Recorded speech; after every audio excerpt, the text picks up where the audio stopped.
explain to me, walk down some of these same paths that they have, and that they're similar. It isn't just somebody, hi, I'm Dave Rook, I'm teaching from a book here.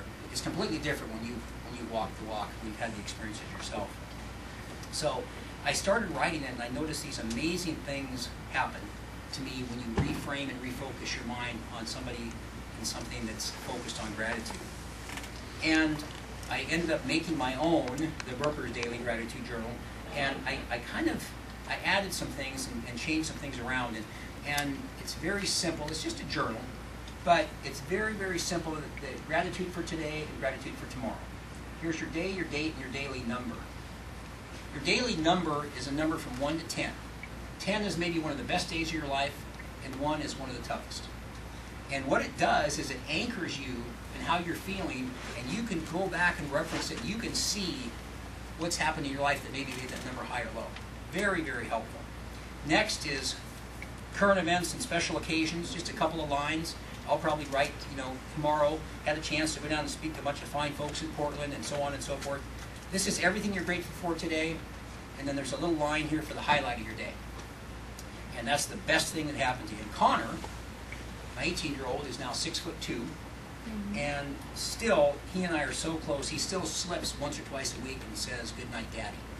And let me tell you, as a father, Daddy is the best word I've ever heard in the English language. And then there's a little quote right underneath that, just kind of a specific quote for the day. And then this is your gratitude intentions. And the gratitude for today is simply, and trust me, this takes 7 or 8 minutes. 7.5 minutes. So for those of you with some great abs, it's less than 8-minute abs. So this is everything. I'm so grateful I met Todd Kimball. I'm so grateful I met Mark Herdering. It doesn't anything. It could be all sorts of things in here. I'm grateful for my health. Typically, when I do workshops, health is the first thing that people come up with. Their kids, their family, their friends, and but people forget about. What about a roof over your head? What about a hot shower today? What about having a meal? There's so many things that we kind of lose sight of. And then the gratitude intentions. This is really a fascinating part. This is everything that you do that you're grateful for that's going to happen that hasn't happened yet. Because your mind cannot differentiate between what's happened and what's going to happen. And so I had all sorts of really neat experiences here. In some of these different jobs I did, I was asked to go run this real fancy bridal boutique in downtown Seattle. And after a couple of years, this gal says, "I can't afford you anymore." She ended up being kind of an interesting character. So that was in July, and so I started writing every single day. I'm so grateful for the job I'm going to have before the end of the year. So I figured it would take me a few months. Every single day, I'm so grateful for the job I'm going to have before the end of the year. December 30th, got a call from Lowe's. He wants you to come and run the store. So I have kind of a habit of cutting it close things, but I'll take it. And but the only other thing I want to mention on this, and I'm going to give away a couple of these in a minute. We're going to pass out some cards, and I'll draw and have you get a couple, because I cannot tell you how strongly I feel about this journal. Right. But the daily number is such an important thing, because I think I got a bit of my mom's manic depressive. I don't know if I got the manic stuff. Some people would argue with me about that, because they go, "You're pretty manic." And but I got some of that depression side. I'm just not taking pills. I can't do it. It's just after watching what happened to Dana, and watched after a lot of other people I knew that overdosed on prescription medication and abused it. It's just very difficult. So, but I woke up one day and I was about a 4. I knew something was haywire, and I couldn't figure out why. But I just knew something was haywire. So I thought, you know what you better do? I just got dressed. I didn't take a shower. I just went to Starbucks and got my journal and wrote my journal. And it bumped me up to about a 6.5. I felt a lot better. Just, I'm so grateful for Connor, so grateful for Kyle, so grateful that I'm healthy. You just get to be in these advanced age. I'm more than likely one of the oldest people in the room here. This is still working, and it's like, you got so many people that suffer and have a tough time, and you got to be so grateful for the things you have. But later that day, I was doing a talk in Burlington, Washington, about 50 miles north of Seattle. And a couple hundred people, pretty good size group. I think it's Chamber of Commerce, Rotary, something like that.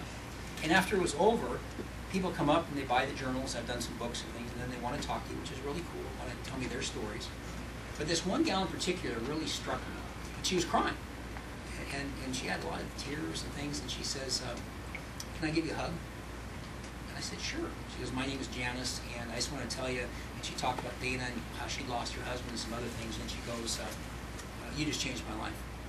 And I'd like to get a journal, I'd like to get a book, and is it possible to keep in touch with it by email or what have you? I said, absolutely. But the part that was so neat about it is, so then I kind of wrapped up and I went back to my car, and I got in the car and I drove back home. And I was about a 9.5 at that point.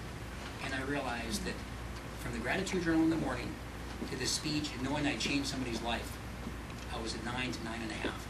And it had nothing to do with pills, nothing to do with booze, nothing to do with any of these other methods that everybody uses and things. So it's something that's just, I cannot tell you how incredible the power. And I will tell you one real quick physiological thing, is that gratitude is in the prefrontal cortex of the brain. And that's where it resides. And all your negativity is in the reptilian portion of the brain, which is in the back. And there's basically 7 parts of the brain. And as I understand it, of course I'm not a doctor, but only one can really operate at the same time. So the more grateful you are, the more you can push out any of these other thoughts that will happen to you. And it's like that little devil and that little angel. We've all dealt with those before. So, how's my time, sir? 2 more minutes? A couple more minutes. Thank you, sir. So the last couple of things I want to say is I just want to throw in a couple of extra things, and then we'll do this drawing for the journal. I've been noticing there's really an epidemic of people that don't listen. And I want to... Thanks, Larry. That's the best response I've gotten all night. Thank you. You notice I know your name. See, I'm listening. Hi, Holly. I was.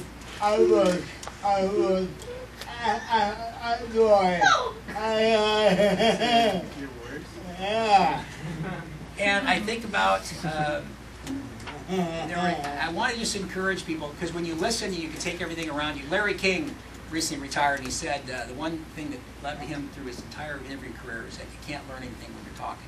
And I thought that's really true. And there's this story of these 2 guys that are on an airplane, and they get in the plane in L.A., and they fly to New York. It's about a 6-hour flight. One guy talks the entire way, nonstop. And the other guy just listens. You know, and they get off the plane, and the wives pick them up, and the guy that talked the whole way, the wife says, well, how was the flight? He goes, oh, I met the nicest guy. He was just tremendous. You know, and it's so true. So really think about listening, and of course we got the 2 ears and 1 mouth, use it in that proportion, but I'm fascinated how many people don't really pay attention. And the reason I bring it up is because if you listen, you can pick out the gratitude that's around you. You can pick out the grateful pieces from other people. But most of all, listen to yourself. Because I know the most important relationship you're ever going to have in your entire life is the one you have with yourself. So I want you to please remember that. And then also pass on and share the gratitude. I'll tell you one last thing when I think about the ability that this has changed my life and really saved me. And that's a pretty dramatic statement, but I've had, and then there's a bunch of other things I don't even have the time to mention, or even sometimes don't, that were just devastating things that happened to me. And I thought, how am I going to bounce back from this? But I remember once I was flying. I was fortunate enough to learn how to fly. And I was flying along, and it was down by the coast, and actually over whichever way the Oregon coast is. And I got kind of caught between 2 layers of clouds, which you're not supposed to do as a visual flight rules pilot. And all of a sudden, the sun just came in, and it just hit the clouds, and it was all these colors, and it was like that movie, A Space Odyssey, and it was just like, I'm going like 150 knots or something, and I'm just hanging on for dear life, and my eyes are just like this. I've never seen anything like this. And it probably lasted 30 seconds, but it felt like 10 minutes or something. It was just really bizarre. And I was just hanging on to the yoke, and it just was unbelievable. And all of a sudden, bam, I pop out on the other side of the clouds. Here's the ocean down below and the sand or whatever. I instinctively just turned to my right to the other seat and went, God, wasn't that the coolest thing you've ever... And I was flying by myself. So there was nobody to share that with. So you have to trust me on that one. I can't bring somebody else that Dave's right. It was really cool. So the very last thing I'll leave with you is remember that you can make a difference. And start with yourself. You can't build a good building unless you have a good foundation. And you can't add extra floors. But do remember, that how you pass on things to other people makes a huge difference. One of the biggest things that's now saved me, as well as this gratitude, is that to help yourself, one of the best ways to help yourself is to help others. And when you can make a difference, and if you don't think one person can't make a difference, you've never spent a night in a tent with a mosquito. Oh, God. Let me tell you, one thing can make a huge difference. So, last story, some of you may have heard, but I just love it, is two guys are walking down the beach.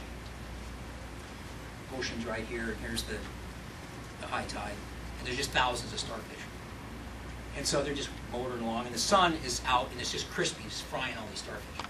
So the guy's walking along, the guy reaches down and grabs one of his buddies. What are you doing? He goes, hang on.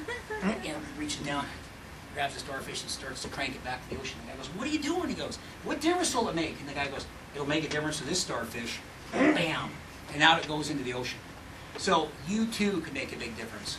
But I encourage you, no matter what happens, to make a difference to that one starfish, to share gratitude with other people. Start with yourself. I will absolutely guarantee you it'll transform your life. And it's the healthiest thing you can do. Thank you all.